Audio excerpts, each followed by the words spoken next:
Cheers, good morning. Hope everyone is doing well out there in YouTube land. Just thought I'd take a few minutes before I get ready for church. Hopefully shave, get rid of this beard before church. Thought I'd do a video. It's Sunday morning, August 27th, just after 8:30 a.m.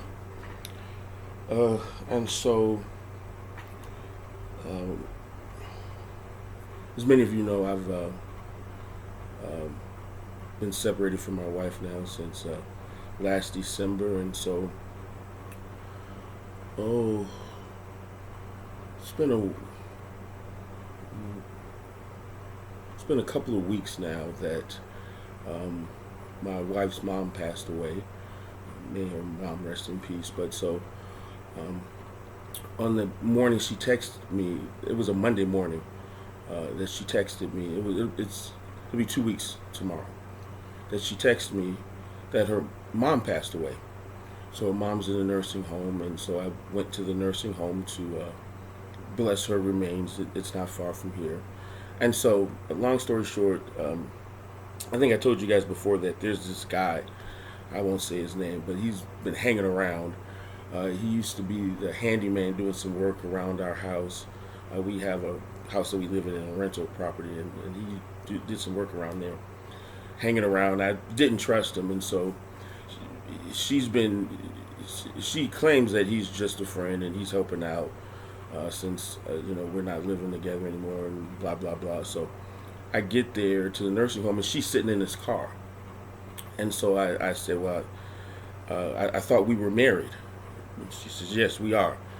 I said, this is inappropriate as a married woman to be sitting in this guy's car, especially somebody that you like, that that likes you. So I just left, and so I sent her a text why it was inappropriate, blah blah blah. And so she comes back, we're just friends, it's nothing, blah blah blah. And so now I'm a minister at a church, and I work at a church. Our church has a nonprofit, and I work for the nonprofit. So my workspace is in the actual church. So later that afternoon, this guy comes to the church, my job. He knows where I work because at the church over the summer, we had a program where we were able to pay some kids $15 an hour to work on the farm if they took a 7-week course. My grandson was one of those kids that worked, and so he would bring him to work sometimes. So he knew where I would be. This guy comes to church, challenges me to a fight, threatens me, and just acts a fool. So I tell him to leave. I'm not fighting in church. But he said that's his woman. They've been living together, and she's carrying his baby. And so you can't believe everything that you hear. And so the shady thing about what my wife was doing is she wouldn't tell me where she lived. She claimed that she lived in one town, and she gave me the street. The streets are numbered out here. She gave me the street, but not exactly where. And so based on what she said, I sent a message to my wife. She didn't answer right away. So I just prayed. I asked God, well, just show me. And so I was looking around the house. There's a room in the house that my wife thought was locked and I didn't have access to, but I have the key to it.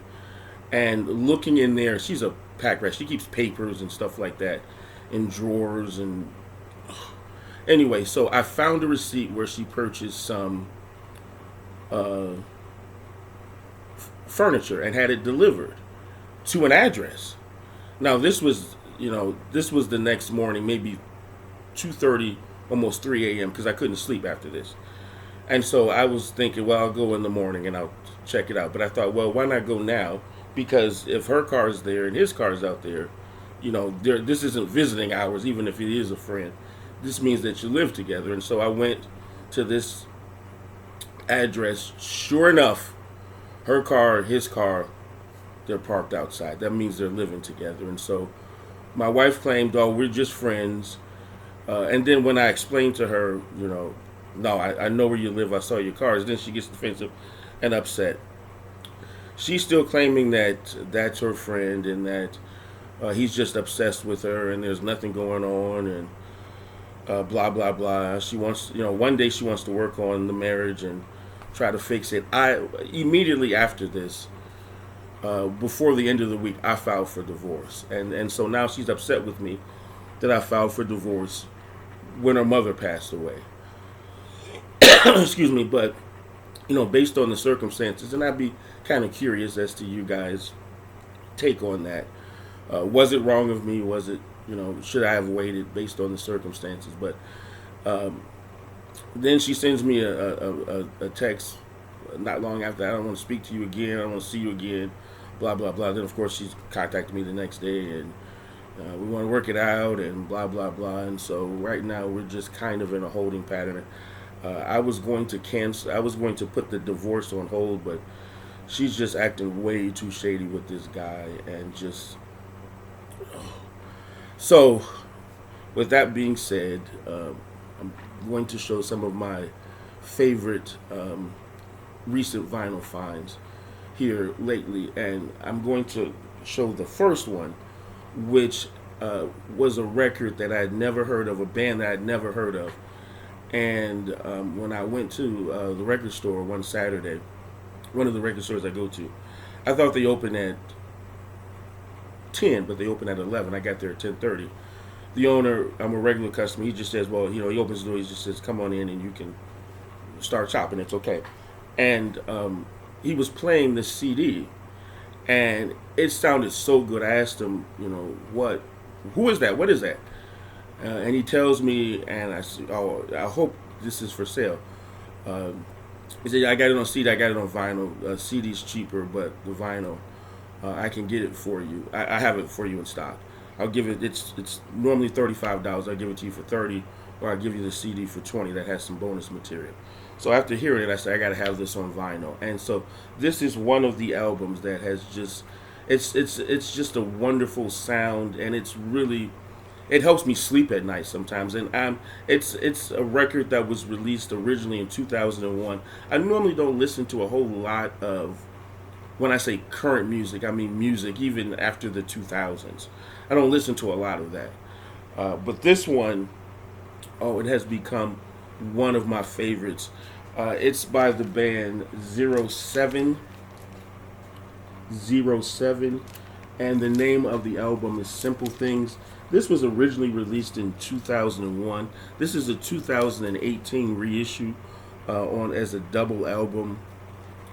It's just so smooth, jazzy, rock edge to some of the songs. The vocals, the songs that are instrumental are great. The songs that have vocals sound great. It's just so soothing. I was so grateful to find this record, and it's just been such a blessing. I downloaded to the program Treble the CD version, so I have the expanded version that I can listen to on my phone. But this, oh my goodness, this sounds so good.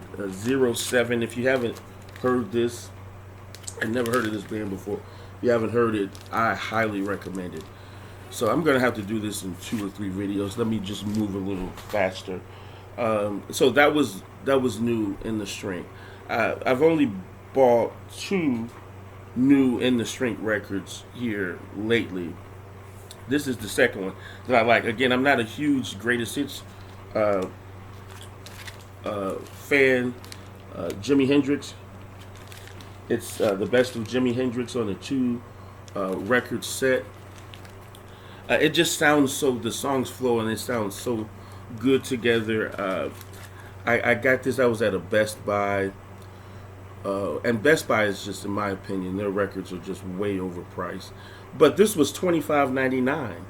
And I'm thinking, for a double album for Jimi Hendrix, that sounds like a good price. Of course, I ended up at Walmart because I needed something. A few days later, same records, $21.99 at Walmart. So that's just, I don't think I'll ever buy any more records from Best Buy. I guess that's one of the reasons why they're barely hanging on. But this Jimi Hendrix Best of 2 record set, Great collection. Those are the only two new in the strength records that I bought as new here in a while. I've been sticking to used stuff, primarily from used record stores. I haven't found very much from thrift stores. I found a few records and some CDs from thrift stores, but none that made the list of some of my favorites here. This is another one, Aerosmith Live Bootleg, late 70s issue. Great record. They're covering a lot of their great hits. It sounds really nice on the sound quality. Great record. This was a record that I was looking for. I have it on CD. I had it on vinyl years ago. Just the used record stores I go to, I couldn't find it. And so I went to two record stores on a Saturday, not yesterday, but the previous Saturday.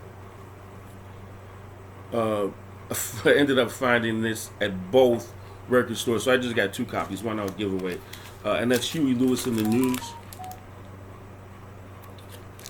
the sports album. This was the first. This was my introduction to Huey Lewis in the News. I got it when it came out. I think I saw them on MTV, and so one was $10. The other one was $5. It has the hype sticker on it, and still the price tag. It was purchased at Haywood's Records. That's a record store over in Illinois, and I think that's Calumet City, Illinois.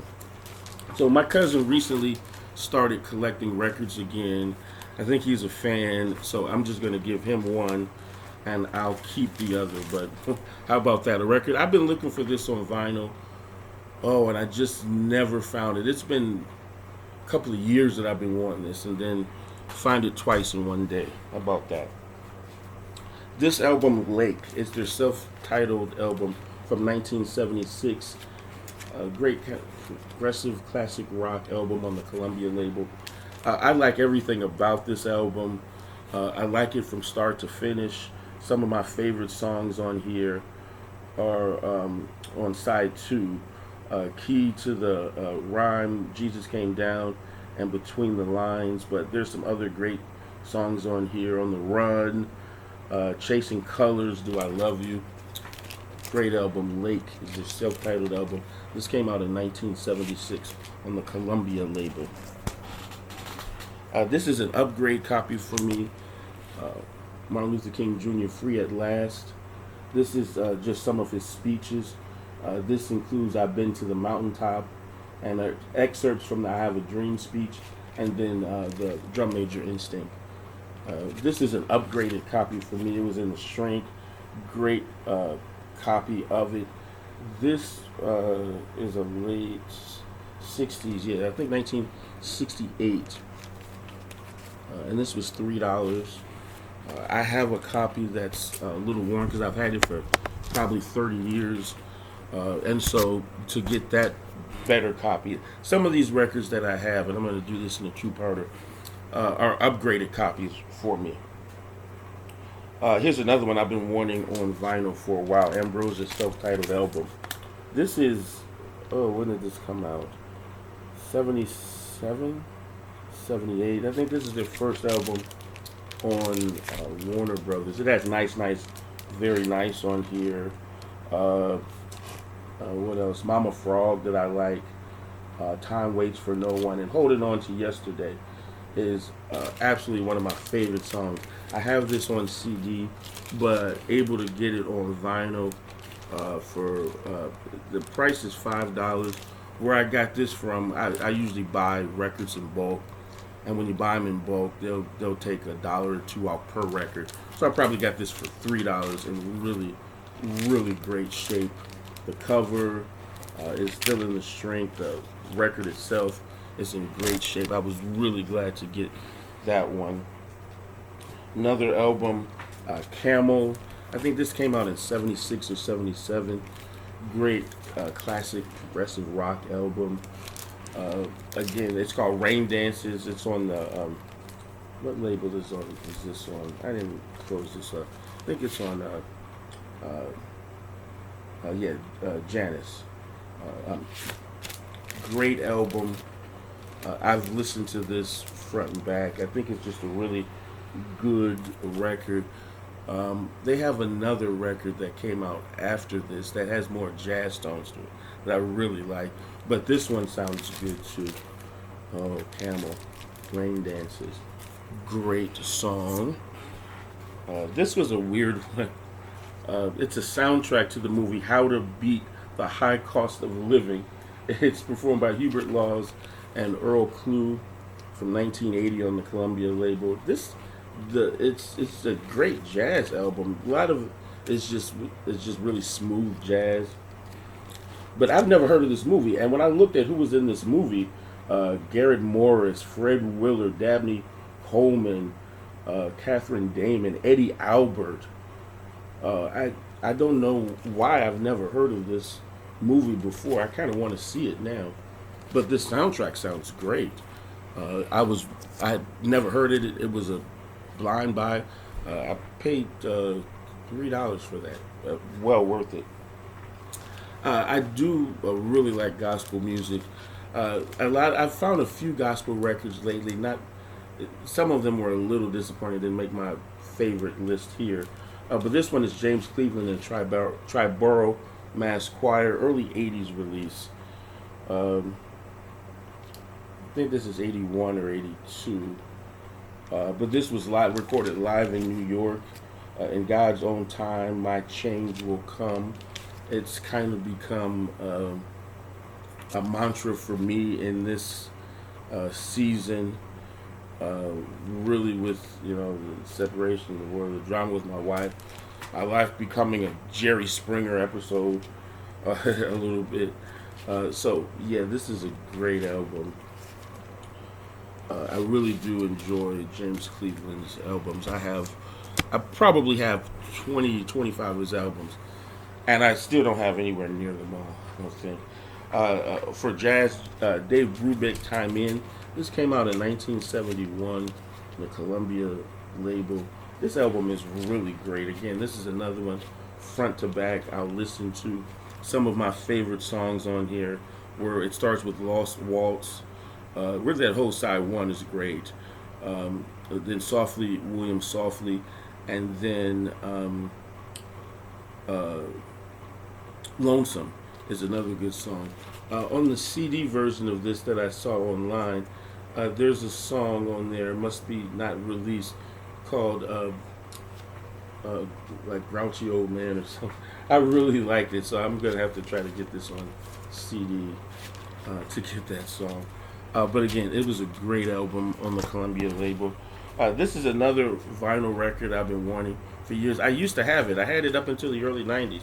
I got it when I came out. Don't know what happened to it. Have it on CD. Herbie Hancock, Future Shock. Probably 82, 83 on the Columbia label. Rocket, Auto Drive on here. Earth Beat. I was really glad to get this. It was $10. And in the shrink, it's got the record, it's got the sticker, the sales sticker from when it was originally sold at Hagewish Records for $6.69. Oh, this is a great album. I've been wanting to have on vinyl for a long time, so I finally found it. Black Ivory, Don't Turn Around. This is a great soul album. Paid $10 for it. This is mid 70s. I want to say 75, 76. Should have known that already. On the Today label. See if it's got it on the label. I didn't put this in the right way, so I can access the record on the Brody label. It doesn't say the year, but I'm pretty sure that this is. Let me put it in there, right, so the record doesn't fall out. The cover is not the best. I've seen this record go for much more than $10. The cover is really in bad shape. Barely holding on. You can see it's kind of sticking out at the top there. But the record is in great shape. Black Ivory, Don't Turn Around. Great soul record, the great Leroy Burgess. Oof. I like everything on there. More jazz, Milt Jackson, Olinga on the CTI label. This features Ron Carter and Jimmy Heath, to name a few, on here. This is another great record. I like the whole thing. It was a promo copy. Anything on the CTI label, I'm always glad to get. This was $10.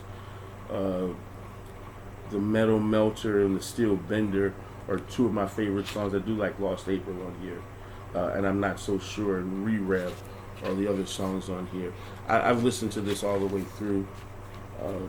Really like the record. Milt Jackson fan. This one, the cover's not in the best shape. The James Cotton Band, 100% cotton. This was $10, yeah. But a great bluesy, jazzy album. Just rocks from the beginning to the end. James Cotton. This is on the Buddha label. This is, I want to say 73 or 74. I don't have my glasses. That says 72 or 74. Can't see. Great record. Yeah, getting up here in time. Just almost done with this pile. This was an upgraded copy, Candy Staten Young Hearts Run Free, that I got for $15 in great condition. Of course, Young Hearts Run Free, Destiny, the song after that. I mean, not Living for You on side 2. It was a remake of an Al Green song. I think she does a great song on there. She's got some really great song. Summertime with You, What a Feeling, Destiny, Run to Me. This whole album is great on the Warner Brothers label, mid-70s. No, this has got to be 77, 78 when this came out. 76. Oh, it was right the first time. Mid-70s, 1976, Candy Staten. She sings gospel music now, but beautiful voice. Hot Tuna, Yellow Fever. Great band, great record. This is another one that I can listen to all the way through. Some of my favorites on here are Hot Jelly Roll Blues, Barroom Crystal Ball. What else was on here? Halftime Saturation. Those are the ones that really stood out. A really nice album.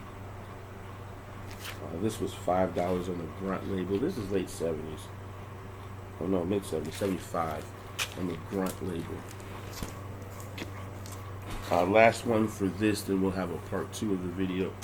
Elvin Bishop, live, Raising Hell. It's a double album on the Capricorn label. Oh, he is just rocking on this album. The version that he does, I like the song he has. My memory is short these days. Stealing Watermelons. Another group remade it, and I don't remember their name. The studio version, I like their version better, but the live version on here, it is so good. He has a version of Fooled Around and Fell in Love on here that's really good. It's that side 2, yeah. Juke Joint Jump, Hey Joy. That side 2 is just, I'll listen to that whole side sometimes a couple of times by itself. But he's got some really great songs on here. It was $5. The record's in great shape. I feel like it was just given to me at that price. Oh, great record. So thanks for hanging out for a few minutes. This is part 1. I'm going to do part 2. I have another pile of records over here that I'll do next. So thank you all. Your comments are always welcome. Remain respectful. Nice tall glass of water with ice on a Sunday morning. I normally don't eat breakfast on Sunday mornings before church. So let's just have a wonderful day. Let's just try to keep on keeping on. Let's focus on, not so much our problems, our issues, but let's try to help each other.